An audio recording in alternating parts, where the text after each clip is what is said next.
Did you know that over 2,000 landfills are currently open in the United States?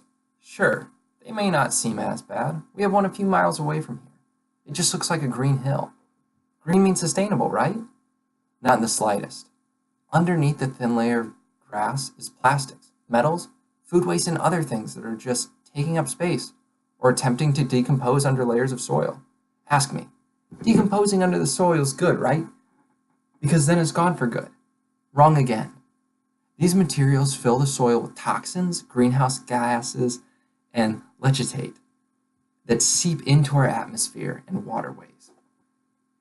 Food waste by itself is a harmful thing. We've probably all thrown a banana peel, an apple core, or something out the window. That's not bad. There's plenty of space and air to help it decompose, along with animals to scavenge it. But when it's under layers of soil, there is no help from oxygen or animals. This causes large amounts of methane to accumulate. This gas is 25 times more harmful than carbon dioxide in terms of trapping heat into the atmosphere. This gas escapes into the atmosphere and majorly affects the ozone layer. Roughly 1/4 of man-made greenhouse gas emissions are created by food waste. Man-made. The whole problem is man-made. We all contribute to the waste problem here in America. Let's drop some facts.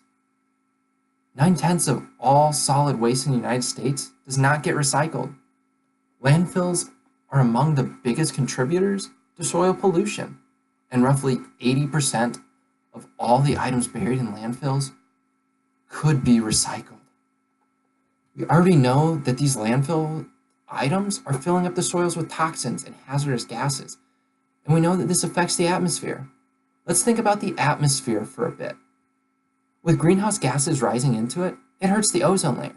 These gases also help heat up the earth. You may say, sweet, I always wanted Florida weather, but just can't seem to leave central Illinois. This is a great thing, right? Hotter summers, winter isn't too bad. But what about the major fires that are coming from the heat change? Or the melting of the polar ice caps, which are allowing more water into the ocean? It seems that every time we look on the news, a large area of our country is on fire, while another chunk of it is being hit by a hurricane or a major flood. This isn't right. This isn't supposed to be happening. This is destroying homes, families, and the earth. Now, obviously, we know that carbon emissions and greenhouse gases contribute to this too, but we know that roughly 25% of man-made greenhouse gas emissions are created by food waste, and 14.1% of all human-related methane emissions in the United States are from landfills. Soil contamination is hazardous chemicals that get into the soil. They cause harm to plants. They come through the roots. And by us eating these products, we are also affected. Waste that ends up in bodies of water negatively change the composition of the water. This is water pollution. This will affect all ecosystems existing in the water. It can also cause harm to animals that drink from the polluted water. And us. It affects us too. 8 million metric tons of plastic ends up in the world's oceans every year. This causes ocean acidification. It kills coral reefs. It kills aquatic life.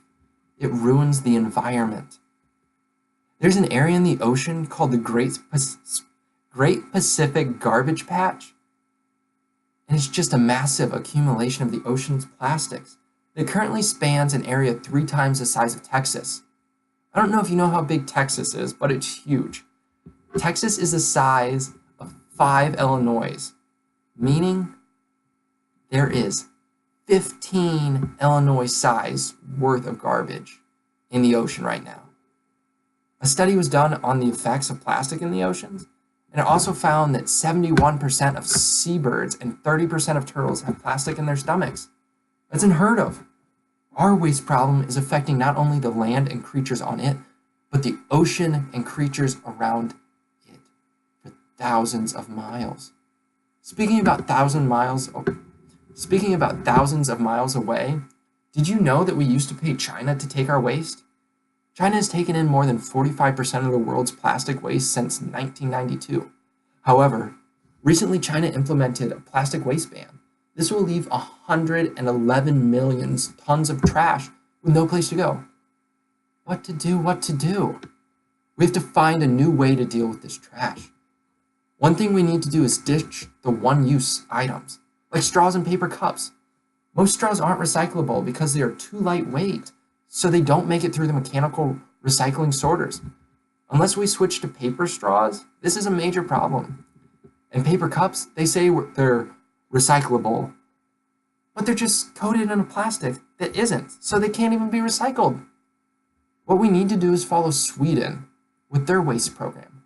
Sweden recycles nearly 100% of their household waste. Sweden's program is so efficient that they even import waste. If there's a program that will eliminate waste, give us energy, and boost our economy through imports, why aren't we doing it? In 2016, nearly 2.3 million tons of household waste was turned into energy through burning, and that's just with 32 plants. Think about the amount of fossil fuels we could save by turning our trash into energy. Sweden is even doing it sustainably. Heavy metal emissions have been reduced by 99% since 1985. Even though Sweden incinerates 3 times more waste a day. This starts with us, though. The main reason that China banned the waste was because they weren't able to recycle it. Because all the food waste and other junk that was on these items. You can't recycle a pizza box that has pizza goo all in it. We have to separate our newspapers, plastics, metals, glass, electrical appliances, light bulbs, batteries, and food waste. All this can be reused, recycled, and composted.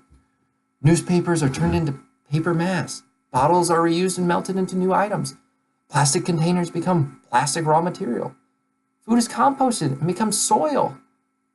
Rubbish trucks often run on recycled electricity. Wasted water is purified to the extent of being potable. Special rubbish trucks go around the city and pick up electronics and hazardous waste such as chemicals. Pharmacists accept leftover medicine. Motor oil never wears out.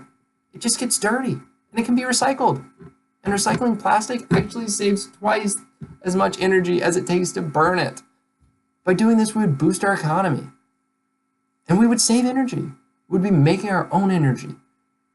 We would have a more sustainable plan for our waste.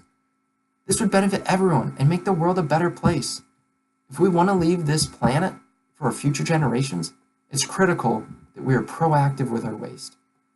Whether if it's at work, at school, in our community, or in our homes.